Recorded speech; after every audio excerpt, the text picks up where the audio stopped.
Hello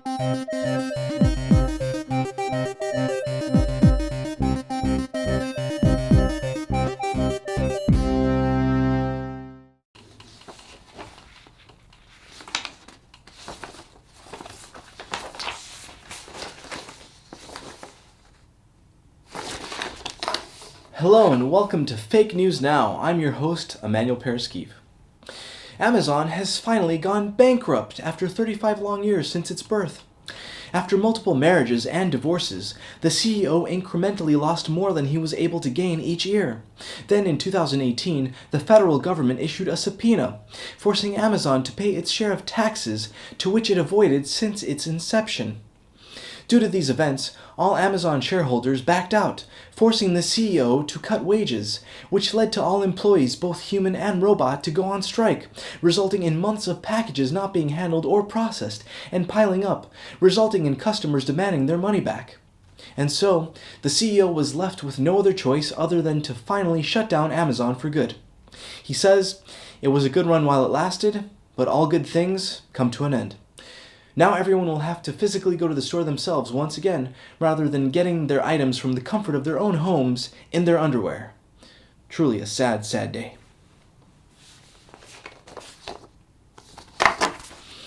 A unanimous decision was made by all political leaders around the world that by the end of 2019, the internet will be permanently shut down for good. After killing net neutrality and passing Article 13, everyone with power and wealth signed the Internet Act of 2019, which will ban any internet activities of any kind, making all servers, routers, and modems illegal.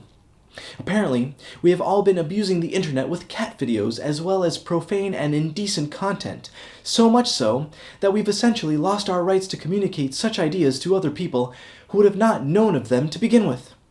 The leaders of the free world have stated that this will be beneficial to everyone, as we have all stopped going outside and have become too obsessed with the virtual world. Ideally, according to them, within 10 years, obesity as well as heart disease will drop exponentially, as people will once again exercise, be more physically active, and enjoy the wonders this world has to offer. The most expensive building in the world, Abraj Al Bait, estimated around $15 billion, located in Saudi Arabia, has caught on fire and is now completely destroyed. The fire was said to have started because of a vape pen which exploded in the middle of the night and was close to the circuit system near the main gas line and became so powerful that firefighters weren't able to do anything to stop it. The fire went on for 48 hours until all that was left was a huge pile of ash. The building started its construction in 2004 and finished around 2012, immediately increasing tourism over 1,000%.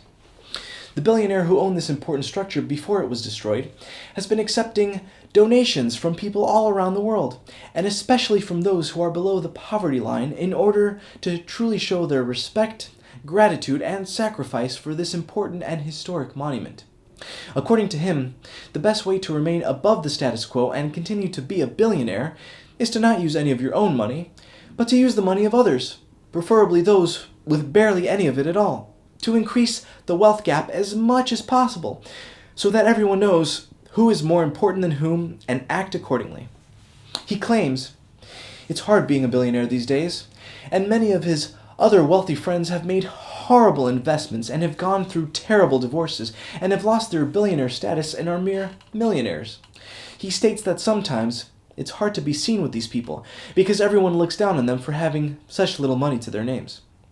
After getting some backlash for restoring his building rather than help fund other causes which were in need of help, such as the Amazon rainforest, the Northern Arctic, or the Coral Triangle, he says that it takes money to make buildings, own the rights of the land, pay the workers and equipment as well as materials, but things that were already made in nature were made for free, and so no worker effort was put into them. Therefore, they do not have any monetary value at all.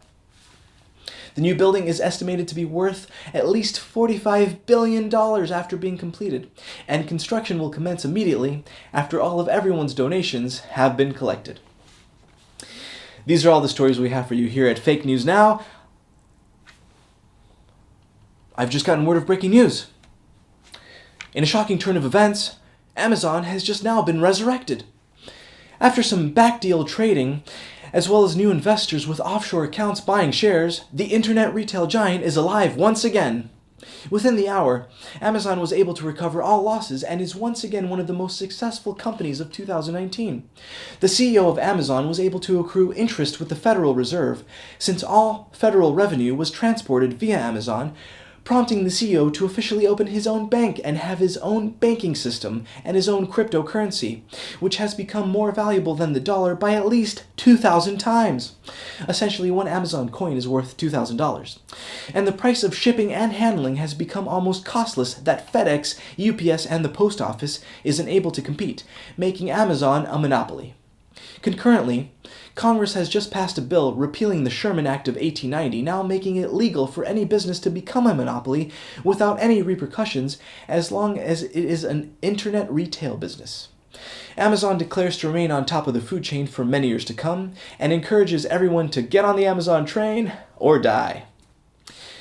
These are all the stories we have for you here at Fake News Now. I'm Emmanuel Pereskiv.